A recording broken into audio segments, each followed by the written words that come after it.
മണിപിള്ള രാജു. നമ്മൾ സുരേഷ് ഗോപി ചേട്ടൻ.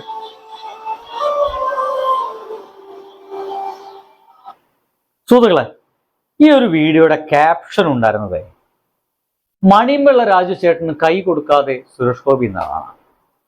എനിക്കിത് അത്ര വലിയ തിരക്കുള്ളൊരു സിറ്റുവേഷൻ ആണെന്ന് എനിക്ക് തോന്നുന്നില്ല.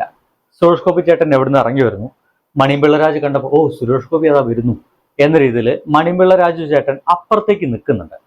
സ്വാഭാവികമായിട്ടും തന്നെ നേരം പോലെ ഒന്ന് കണ്ടോട്ടെ, കണ്ടു കഴിഞ്ഞാൽ ഇപ്പോൾ കേന്ദ്രമന്ത്രിയാണ്. കേന്ദ്രമന്ത്രി എന്നുള്ള സംഗതി നമുക്കവിടെ മാറ്റിവെക്കാം. പഴയ സുഹൃത്താണെന്നേ. എത്രയോ കാലമായിട്ട് സിനിമയിലുള്ള ആളുകളാണ് ഈ രണ്ടുപേരും, സുരേഷ് ഗോപി ചേട്ടനും മണിപിള്ള രാജുവും. മണിപിള്ള രാജു എന്ന് പറഞ്ഞ ഈ മനുഷ്യനാണെങ്കിൽ ഒരു ക്യാൻസർ സർവൈവർ കൂടിയാണ്. ഒരു ക്യാൻസർ ഉണ്ടായിരുന്നു, അതിനെ ശക്തമായിട്ട് പോരാടി തിരിച്ചു വന്ന് ആരോഗ്യത്തിന് പതുക്കെ പതുക്കെ പഴയ ഒരു അവസ്ഥയിലേക്ക് വന്നുകൊണ്ടിരിക്കുകയാണ്. ഈ ചെങ്ങാതി ഒന്നുകൂടി ആ വീഡിയോ ഒന്ന് കണ്ടോക്കണേ. സുഖപ്പെച്ചിട്ട് വരുന്ന കണ്ടോ, ഇപ്പോഴും ഒന്ന് അപ്പുറത്തേക്ക് മാറിക്കുന്നു.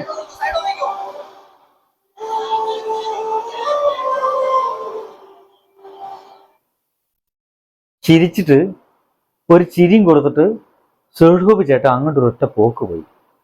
എന്ത് ചെയ്യും? അപ്പൊ എനിക്ക് ഈ സമയത്തേക്ക് ഇനി ഓർമ്മ വന്നതേ, ഇനി ഒരു പക്ഷേ മമ്മൂട്ടിയുമായിട്ടും വലിയ നല്ല രസത്തിലൊന്നല്ല ഈ സുരേഷ് ഗോപി ചേട്ടൻ എന്നൊക്കെ കേട്ടിട്ടുണ്ട്.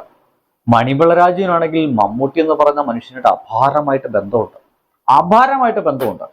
മണിപിള്ള രാജു പലപ്പോഴും പറഞ്ഞിട്ടുള്ളത് രണ്ട് പേർക്കാണ് അത്ര മമ്മൂട്ടിയുടെ റൂമിലേക്ക് മുട്ടാതെ കയറി ചെല്ലാൻ കഴിയുക, ഡോറ് മുട്ടാതെ കയറി ചെല്ലാൻ കഴിയുക രണ്ട് പേർക്കാണ്. അതൊന്നും മണിപിള്ള രാജുവിനാണ്, വേറെ നമ്മുടെ കുഞ്ചൻ ചേട്ടനാണ്. മമ്മൂട്ടിയുടെ അയൽവാസിയാണ് കുഞ്ചൻ ചേട്ടൻ, അയൽ വീട്ടിലാണ് താമസിക്കുന്നത്. ഇപ്പോൾ വീടൊക്കെ മാറി. അങ്ങനെ ഒരു ബന്ധം ഇവർക്കുണ്ട്. ഇനിയിപ്പോൾ അങ്ങനത്തെ വല്ല ബന്ധത്തിന്റെ പേരിലുള്ള ഒരു ദേഷ്യമാണോ എന്ന് പറയാൻ പറ്റില്ല. ആ ബന്ധത്തെ പറ്റി അറിയണോ? കേട്ടോക്കൂ. മമ്മൂക്ക മനസ്സിൽ വരുന്നത് എന്താണ് ആദ്യം?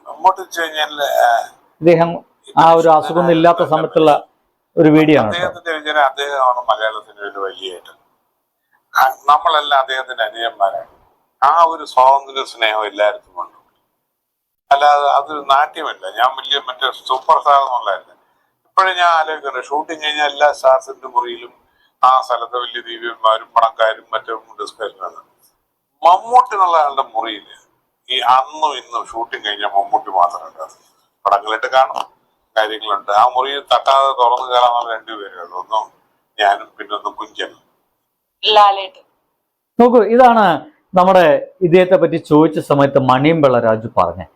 അങ്ങനെ മമ്മൂട്ടി എന്ന് പറയുന്ന മനുഷ്യനോട് അത്രയേറെ ബന്ധമുള്ള ഒരാളാണെങ്കിൽ അതേപോലത്തെ ഒരു ബന്ധം സിനിമാ മേഖലയിൽ ഒരുപാട് പേരുണ്ടായിരിക്കും. എൻ്റെ എപ്പോഴും സംശയം, ആ മണിപിള്ള രാജുവിനൊന്ന് കൈ കൊടുത്ത്, അല്ലെങ്കിൽ ക്യാൻസർ സർവൈവറാന്നൊക്കെ അറിയാത്ത ഒരാളെന്നുള്ളത്, ഇവിടെ സുഖമല്ലേ എന്നൊക്കെ ചോദിച്ച് തൊട്ടടുത്ത് പോയിട്ടൊന്ന് സുഖാന്വേഷണമൊക്കെ ചെയ്ത് പോകാതിരിക്കാൻ മാത്രം എന്ത് തിരക്കായിരുന്നു. ചുറ്റും ആളുകളുണ്ട്, വീഡിയോ അങ്ങനെ പിടിച്ചിട്ട് ചുറ്റും ആളുകളുണ്ട്. അതിൻ്റെ ഇടയ്ക്ക് വന്നിട്ട് ആ ബൗൺസേഴ്സിനൊക്കെ ഭയന്നൊന്ന് ബൗൺസേഴ്സ് ഒന്ന് മാറ്റിയിട്ട് മണിപിള്ള രാജുവിനൊന്ന് കൈ കൊടുക്കാതിരിക്കാൻ മാത്രം എന്താണ് അതൊരു വിഷയമുള്ളത്? ചില ആൾക്കാർക്ക് എന്തെങ്കിലുമൊക്കെ കിട്ടി കഴിഞ്ഞാൽ അർദ്ധരാത്രി എന്തൊക്കെയോ പിടിക്കുന്നൊക്കെ പറയും. സുഹൃത്തുക്കളെ, ബൈ. സബ് ചെയ്യണേ, മറക്കരുത്.